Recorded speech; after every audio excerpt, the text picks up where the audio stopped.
Hollywood movie star Seth Rogen just attacked Trump fan who was stabbed 9 times and in critical condition. For quite some time, the world has been getting more and more obsessed with what the rich and famous do, where they go, what they wear and what they think about things. Unfortunately for us, these are usually people who got their fame due to either their looks or their ability to lie. The rise to fame of the typical movie star usually includes a rocket ship powered by money that lands on the planet Malibu, where the communities are gated and the troubles of the regular American may as well be from another planet. Listening to a movie star or a pop singer for your political or moral values would be kind of like getting your religious views from a drug dealer. Yes, they might have some strong views, but they'll be subjective to what accommodates their personal lifestyle, rather than what's right and wrong. Every single time one of these limousine liberals opens their big liberal mouths, we're reminded just how out of touch with the real world they are. The most recent ridiculously rude and classless display of that was from comedy superstar Seth Rogen, who thought it'd be okay to make fun of a guy who sort of resembled him who'd been repeatedly stabbed and left for dead by Muslims who were, just acting out their religion. Via InfoWars.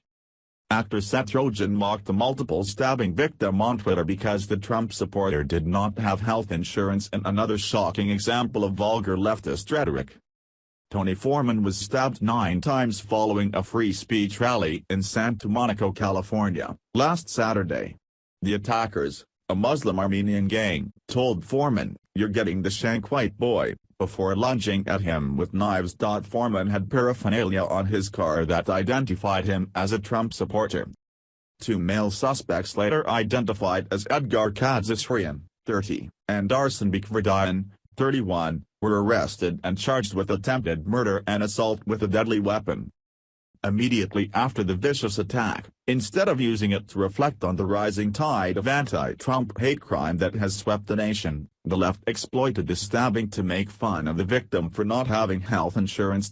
Actor Seth Rogen followed suit earlier today, tweeting, "Just so everyone knows, I'm not a white nationalist, I have not been stabbed 9 times, and I do have health insurance." Rogen was using the fact that he physically resembled Foreman to mock the victim for not having health insurance. The actor's tweet was clearly intended to insult the victim because of his political views. The reaction was swift.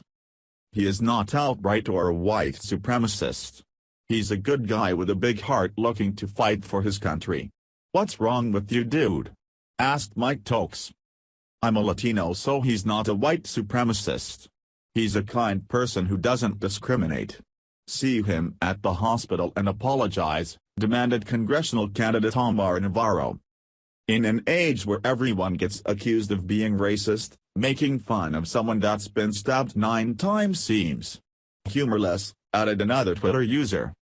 Rogen's tweet is a disgrace, but it's par for the course in an age where leftists engage in the most vitriolic hate against conservatives with wanton abandon. Does Rogen ever wonder why vile, out-of-touch, elitist Hollywood pricks like himself are so reviled by flyover country? This tweet is why. This tweet is why Trump won. For one thing, why on earth is it okay to call the guy a white supremacist?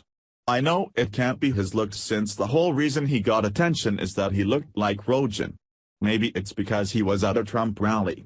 I guess anyone who's associating with the white guy that a bunch of white people supports, who the liberals have branded a racist, must be a white supremacist. Somehow that logic is passed off with a straight face by many liberals. Also, he was supposedly there working security, and the chances anyone who's actually working in the middle of the day is up to no good in the minds of the liberals.